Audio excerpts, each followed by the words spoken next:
Good evening, it's News View. Thank you for allowing me in. I'm Lee Sullivan. I'm visiting with Ron Hart, Libertarian author, syndicated columnist, and most important of all, Fox News View contributor. And so whenever he's like down here and he's having a pretty good time and he wants to bring that down a notch, he comes on the show. Welcome back, sir. Good to be back. Okay, here we are in Cairo, as it were. And so where is Obama in Cairo, or is he actually in Cairo? I think he's waiting to see how it comes out, whether he's going to take credit for it or not. I think he's trying to act like he's encouraging it. CNN, Roberts, went on the streets of Cairo, interviewed everybody, and said, "Aren't you happy Obama supported you? Aren't you?" And they all said, "You had nothing to do with it." Everyone, I'm surprised him by saying he has nothing to do with it. So, he's a politician. The truth is nasty sometimes, isn't it? It can be hurtful, yes. And he doesn't have the local media here. Especially when there's nobody to prompt you up for the correct answer. Yeah, I mean, if democracy spreads, it'll be his baby. He'll try to take credit for it. Clearly, he's done nothing to deserve it. I mean, who knows what happens over there? It's a dicey situation, but Mubarak's gone. They may have Aaron Rodgers maybe replace him. I'm not sure who's supposed to replace him. Regis maybe. I'm not sure. Pujols, the guy that wants $30 million a year for 10 years. What's his name? He's worth $70 billion. Mubarak stole $70 billion from these thugs. I mean, it's awful. No, he didn't. He didn't steal it. We gave it to him. Wired it right to him just to keep everything just quiet. Ralphed it out to him. Yeah. It's our money. You're right. $1.5 billion a year for 20 years. That's 30. So what will we do? Will we do the Shah thing with him? Will we bring him to America and make him like? Yeah, you got the same thing. Tanzania, Yemen, all these dictators are in trouble. The big winner, Beverly Hills real estate. Yeah, that's really. where they'll end up. What about Saudi Arabia, which I believe seriously is the center of all evil empires? Okay, I mean we just continue to smooch on them. We tongue kiss them. Yeah, they're playing both sides. They got the problems with the mullahs and the ayatollahs. You have this government that's in place purely by the say that they're in charge, and they're afraid there'll be religious uprisings. So they fund a little bit of Al Qaeda. They play like all horses on the track. If you bet all the horses on the track, you're going to win the race. And what these guys do, because they have so much money, is they bet on everything. They're funding a lot of the 9/11 people. They're not funding. Where do you think? Where do you think the great Arabian Chinese connection could be? I mean, is it where? I mean, it's got to be there, doesn't it? I mean, don't those guys got to have a little? No, I don't think so. I don't think they have any shoe going on. I don't think so. The Chinese people, they want to maintain their independence. We want to sell arms to everybody. Saudi Arabia's been a pretty good partner over there because they're not totally against Israel. They're all about money. My view is if you're about money, you're easy to understand. The people that are hard to understand are the theocracies, the religious people. Those you don't know where they're coming from. Right now they're talking about the 12th Amman is supposed to be the way that. So this Ahmadinejad in Iran is talking about the 12th Imam is the way to go. Now, how do you deal with a guy who thinks a guy that was in the bottom of a well, hundreds of years ago, told somebody something, and you're supposed to act upon that today? It's not a reasoned person to deal with.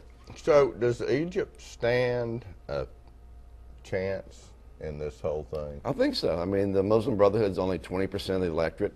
It looks like the military is going to be in control, which is not any different than what Mubarak was doing. I mean, the military is Mubarak. Right. So, for now, you got generals in control, and it stands a chance for free and fair elections at some point in time. It's probably heading the right direction. It's fragile. It could go the wrong way. Flashback to South America. Yeah. Any despot leader who's overturned, and whoever fills the vacuum quickest, Castro did it in Cuba. You just happen to be there, at the right time with the right situation. But the Muslim Brotherhood, these guys are Al Qaeda entirely. I mean, you got all these different people that spawned out of that group. So they're not a friendly group. They're certainly not, as Klopper said, a secular group. They're very religious, and it could be a big problem for us. Okay, here we are, back to America. CPAC. We talked when you were on last. Rubio, he didn't go. He about the only one that didn't go. Trump, they say, made the best speech. I mean, Will Donnie be our president? No, tell me. No, tell me. Yeah, be a libertarian. Tell me about Donnie. Tell me it can't happen. He beats this guy in the White House now, but he doesn't beat other candidates. He may throw his hair in the ring. Who knows? He says America. He says America needs respect. And if he gets a haircut, then maybe he'll get some respect. But now here's a guy that I like Trump. He said it like it is. He argued with the crowd. He says Ron Paul doesn't have a chance. They booed him. And Ron Paul wins the straw polls there because these are thinking people that. And he's right. Ron Paul probably is unelectable. I voted for him. Right. He's unelectable. His ideas are good. Well, Rand is. He's making He's writing on the wall. He could be the next one. Again, it's a little dicey with a purple state like Kentucky, whether he can hold that seat forever. Because he's in a purple state, but he can mark himself away from the pack. And Jeff Flake is going to run from Kyle's seat out in Arizona. Jeff Flake's a great guy, a libertarian, small town guy from Flagstaff or Flagpole, something, Arizona. Good guy, Mormon. Unfortunately for his national ambitions, that's always a tough one to overcome. What is that? What is that all about? Why? What is that? What is that problem? What is that Mormon problem? They tend to be Republicans, but the problem is in primaries, the rank and file Republicans are the religious right, and they find other people's religion objectionable. Their religion's right, everybody else is wrong with the religious right sometimes. So they think the tenets of the Mormon church, where they wear these silver vests or body suits to protect themselves from evil, and they do odd things maybe. In the day, as opposed religion's odd. As opposed to exactly. So as one said, the Christian religion is about the Virgin Mary, and it's based off, as one guy said, about a woman who really stuck to her story. Really? So there's a lot of tenets in this. And and my folks come from a little place called Waterford County, Kill St. Patrick, Ireland. And so you got the Irish, and you got the Northern Irish. And those people have been slaughtering each other because of the difference between Protestant and Catholicism. And to the best of me, and I know I'm not a bright guy, I can't find the slaughter issue. You know what I'm saying? Yeah. I think you look at back through history, and you'll find that religion's probably done net more harm than good. Organized religion, it's probably done more because it's the conquest of people wanting the Crusades, people wanting to conquer other people with their religion, and that's what you're happening right now with the Muslims. The Muslims want Sharia law. They want this caliphate situation to go on where they dominate the world. They want to spread their religion through war and dominance. And that's what they're doing right now. They think they're told to do this through jihad. If you're not a part of what they do, then you're an infidel. And you're the enemy. It's that clear. And you got to die. You got to die over an antiquated religious document whose authenticity is always questionable, right. Which makes men somehow always in charge of everything. It's a misaligned document if you think about it. If you're a woman, I don't see how in the world you could even be a part of this whole thing. You're not even allowed to drive in certain countries. Right. And so, how do they see where they're going? On the bird? Maybe not a bad idea. No wonder they don't have a lot of wrecks or anything. Ron Hart, we'll be right back. It's News View. I'm Lee Sullivan, visiting with Ron Hart, syndicated columnist, author, libertarian, and Fox News View contributor. Now, this guy, this governor of New Jersey, he's got some pelotas, okay? And so in Camden, they've had to close the library, and I guess the state of government teeters on just collapse. Where the winos go. Because, the warm-ups. There we go. Your libraries are a thing of the past, and it's amazing to see them push back on things that are so antiquated, like libraries. And I think the Postal Service needs to go to 1 day a week or twice a week. I don't know why we have to get our junk mail, 6 days a week, which is ridiculous. And for an environmental president like Obama to get these trucks off the road, and with the email and everything, the way it's working today, the post office is antiquated and should be done away with. Very expensive proposition. But the Camden Library, tough decision.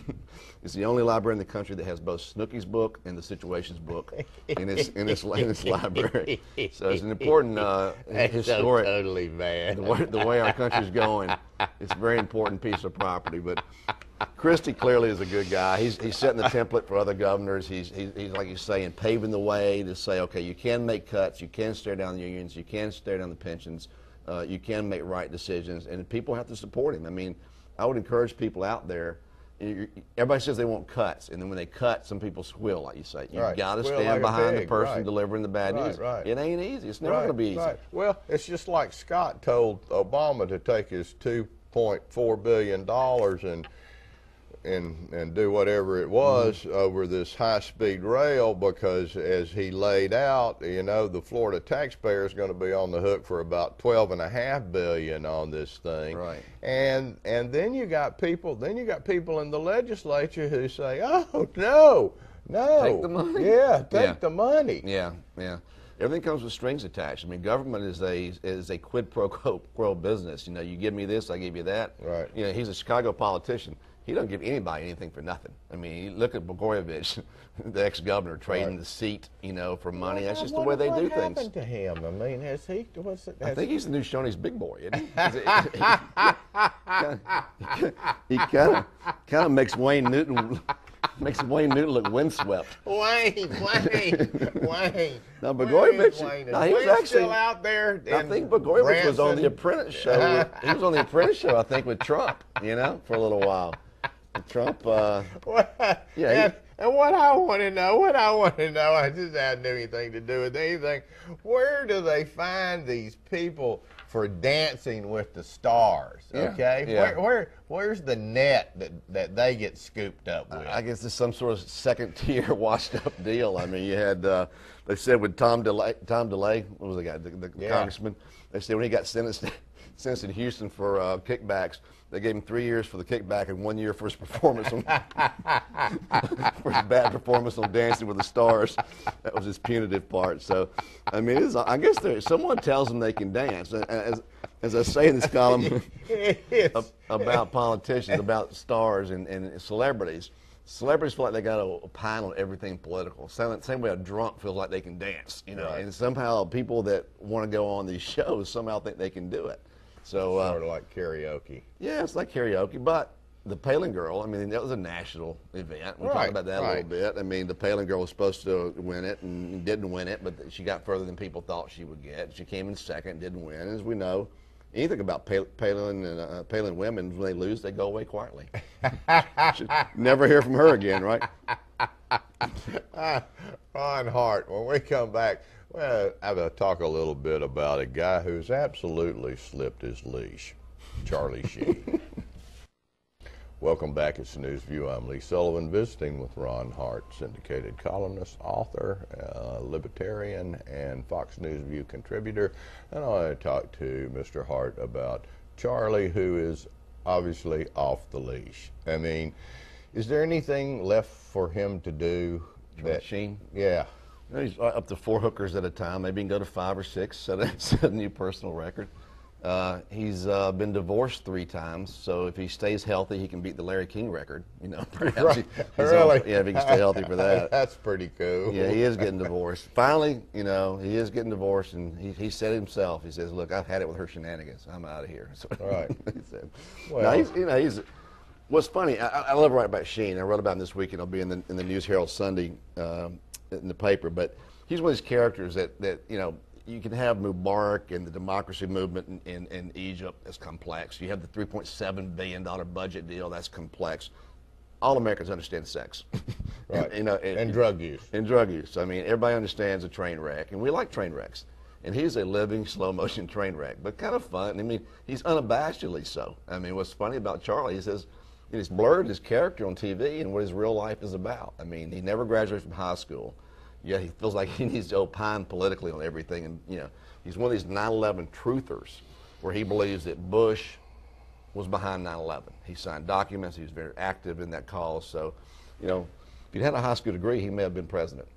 Oh, he's whacked. His brain's fried. It's got to be like that French fry that gets caught under the basket, and at the end of the day, it's all little. It's just all burned up, He's making, Hollywood's always the moral authority. That they're rewarding his behavior by $1.25 million a show. He makes $25 million a year for his bad behavior, so I don't know who's going to turn him the other direction. Is that 2 1/3 men or what? 2.5 Men. 2.5. That's his show, and also the Capri Anderson, his girlfriend, porn stars, also was her movie as well. Wow. I'm just kidding. Wow. Well, Now, the CDC in Atlanta has a special CSI division, Charlie Sheen Investigation Division. So how do people like Sheen and Lindsay Lohan suck up all this oxygen? Is it just America's desire to see big zeros? I think so. I think they like to feel better about their own lives by seeing the disaster other people's lives can be. Celebrities, there's a lot more magazines today, TMZ, a lot more voyeurism, I think, out there. The media now is, the National Enquirer has probably been the most aggressive in breaking news stories the last 2 years, between the John Edwards thing and the Rush Limbaugh thing and some other stories they've broken over the years. Well, those things have almost eclipsed being raped by extraterrestrials. Yeah. That still gets on the front page on occasion. But Sheen, look, he gave a speech to the UCLA baseball team the other day. Sheen did? He did. He goes, his answer was, don't do crack and drink a lot of milk. So, then he asked for their milk straws, a mirror, and where the cheerleaders were practicing. And he left them right there. So somehow he keeps a motivational speech to the UCLA baseball team. So he's in his own little world. His publicist needs to get an award, because his publicist is sitting there probably with his spinning wheel. What's my excuse this time? Spins the wheel. Last time when he went to the hospital, his publicist said it was a hernia problem. And you had three hookers back at his place. I said, Charlie, you pay for these girls. You don't have to carry them over the threshold. I mean, it's pretty much a done deal, And he demeaned the porn star's reputation. Yeah, he did. He earned a little bit. And then he woke up in the hospital, and there was 3 nurses around, and he instinctively got $500 out of his wallet. Thought he was back in this other place. Wait, is he headed towards John Candy and Belushi and probably, and the flamethrower Richard Pryor? Yeah. I think there's probably a certain amount of self-loathing. He can't maintain that without popping the cork, can he? Right. No, I think he looks pretty good. I mean, you look at John Cryer on the show's actually aged more than he has. He looks relatively good, but clearly his insides are a mess. Over and under 5 years probably with him. I mean, this is not something that's going to end well. Right. He's doing rehab at home. I mean, he's a star. Worst case in Hollywood. What is the deal with him throwing his cell phone to Michael Jordan about underwear? He lost. I never understood that. Haynes hired him for a commercial. They've since kicked him off the commercial because he had a bad reputation. They wanted to find someone who had a better reputation, so they did the underwear bomber. He decided him instead. He's someone with a little cleaner reputation than America would find more palatable. Okay, we'll take a break. When we come back, we're going to talk about global warming. Don't you go away. Welcome back to Snooze View. I'm visiting with Ron Hart, libertarian columnist, syndicated, of course, and author. So my last question is, the Midwest looks sort of like Iceland, and where has global warming gone? I mean, where is Al Gore? He's following masseuses apparently up north somewhere. Al Gore said when he got in trouble fondling, he won an Oscar, obviously. He got in trouble, actually, I think also in Hollywood with the masseuse kind of grabbing her during the table. He says he wasn't grabbing her. He was showing his animated short. That's what he said. That's all he was really doing.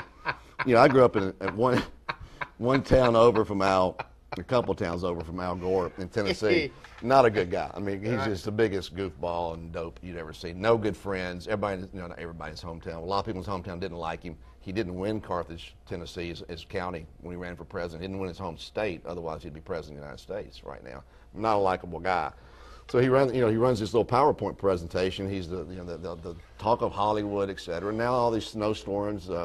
Even in the South. I mean, they may run the Daytona 500 with snow tires this year. But he invented the internet. Yeah, he's busy, and he's done well with that. And he's shaking down a lot of. He's made a lot of money since he's left office. He's got the global carbon footprint. Got the carbon footprint going. Right, yeah, right. Yeah. He's look. There may be global warming, may not be global warming. You got to believe two things. A, it's not just a cyclical situation that happens from time to time. I grew up and lived a lot of time in Memphis, Tennessee. The whole Mississippi River was made during the Ice Age when glaciers melted, came down, formed the Gulf of Mexico. in the Mississippi River. The reason the delta's flat. There's no mountains there. There's good farmland. So it's temperature changes have happened over time. It's the height of hubris to think we can affect that. Man's fault. Yeah, man's fault. It's a guilt issue to correct. And then it's guilt issued. And by the way, we're going to do cap and trade where my friends make a lot of money. We're going to shake you down or whatever. So it's pretty bad. I mean, they canceled classes all over the country. 440 flights in Newark, New Jersey got canceled. And you know it's bad if you think, you'd rather people spend the night in Newark, New Jersey than to travel. So really? It's been pretty bad to cancel that many flights. You got to be able to figure out how make to them get spend out one of night. there. You got to get out of that town. And there's been a big problem in the South. For example, South Carolina got really mad because they wanted to go to school on Martin Luther King's birthday, to make up the days they missed. Well, I missed a week or two. So the main thing in South Carolina, they don't want to miss Robert E. Lee's birthday because they got to go to school that day. Ron Hart, remember, those are my views. What are yours?